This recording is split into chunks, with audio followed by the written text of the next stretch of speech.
భీమవరం బుల్లోడు మనకు నీతులు చెప్తున్నాడు. అరే ఆంధ్ర అంటే మరి ఆంధ్ర వాళ్ళ ఓట్లు కావాలి, ఆంధ్ర వాళ్ళ చుట్టూ తిరగాలి. కానీ మళ్ళీ ఆంధ్రాని మాత్రం నేను పోయి చదువుకుంటే నీకు నచ్చినది, నీకేం బాధ అవుతుంది నాకు అర్థం కాదు. ఇంకొక మాట నాకు అర్థమే కాదు. ఇప్పుడు ఇక్కడ ఉన్నారు మీరు, ఇంతమంది ఉన్నారు, చాలామంది పిల్లలు మన హైదరాబాద్కి వెళ్ళి మన తెలుగు రాష్ట్రాలకు వెళ్ళి చాలామంది చదువు కోసమో ఉద్యోగం కోసమో వేరే దేశాలకు పోతారు. అమెరికా పోతారు, లండన్ పోతారు, ఆస్ట్రేలియా పోతారు, ఇంకొక ఆడికి పోతారు. ఆ దేశాలలో ఇళ్ళలో నౌకర్లు ఉండరు కదా. ఆ దేశాలలో ఏం చేయాలి? మనది మనమే పని చేసుకోవాలి, మన బట్టలు మనమే ఉతుక్కోవాలి, మన వంట మనమే వాడుకోవాలి, మన టాయిలెట్ మనమే క్లీన్ చేసుకోవాలి. ఈ పిచ్చోనికా ఏం తెలియదు, చదువుకున్న బాపత అయితేనేమో తెలుస్తుండే. ఇక మాట్లాడతాడు ఏమంటాడు, వీడు ఇప్పటికీ అమెరికాలో బాత్రూమ్లు కడుగుతూనే అంటాడు నన్ను. అరే అమెరికాలో నా బాత్రూమ్ నేను కడుక్కున్నా, నీకేం వచ్చిందిరా భయ్, నాకు అర్థం కాదు. అమెరికాలో ఎవరిది వాళ్ళు చూసుకుంటారు, పని చేసుకుంటే కూడా తప్పేనా? ఎవరి ఇళ్ళలో వాళ్ళు బాసాన్లు తోముకుంటే తప్ప, ఎవరి ఇళ్ళలో వాళ్ళు బట్టలు ఉతుకుంటే తప్ప?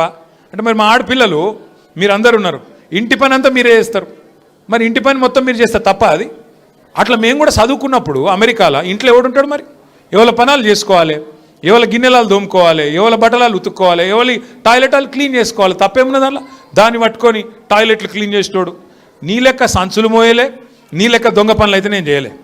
ఇంకొక మాట ఏమంటాడు, నేనట మా అయ్య పేరు చెప్పుకొని బతుకుతున్నా అంట. అవు మా అయ్య గొప్పోడు, మా అయ్య తెలంగాణ తెచ్చిన మొగోడు మొనగాడు, బరాబర్ చెప్పుకుంటా, తప్పేమున్నది? మా అయ్య పేరు నేను కాబట్టి ఎవడు చెప్పుకుంటాడు, నాకు అర్థం కాదు. మా అయ్య మొగోడు మొనగాడు తెలంగాణ తెచ్చినోడు, బరాబర్ చెప్తా. మరి నేనేమంటున్నా, నువ్వు సకట్ పనులు చేస్తే నీ పిల్లలు కూడా నీ పేరు చెప్పుకుంటారు. నువ్వు లుచ్చ పనులు చేసినావు అనుకో, నీ మన్మడు కూడా నీ పేరు చెప్పుడే గాలంగా మన్మని అని చెప్పుకోడు.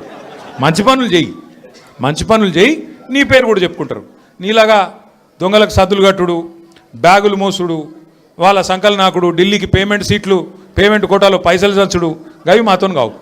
కొట్లాడతాం, మొగాళ్ళలాగా కొట్లాడతాం, మునగాళ్ళలాగానే బతుకుతాం, తెలంగాణ పౌరుషంతో బతుకుతాం. నీలాగా బతుకం, ఢిల్లీకి గులాములక్క మాత్రం బతుకం. ఢిల్లీకి సంచులు మోసుకుంటా, ఢిల్లీలో పోయి బీజేపీలతో రాసుకొని పోసుకొని తిరుక్కుంటా, జడ్జీల కాళ్ళు పట్టుకుంటా, అయ్యో నన్ను కేసుల లోపల నుక్కకుర్రి అని చెప్పి డైవులు కొట్టుకుంటా, గా బతుకు అవసరం లేదు.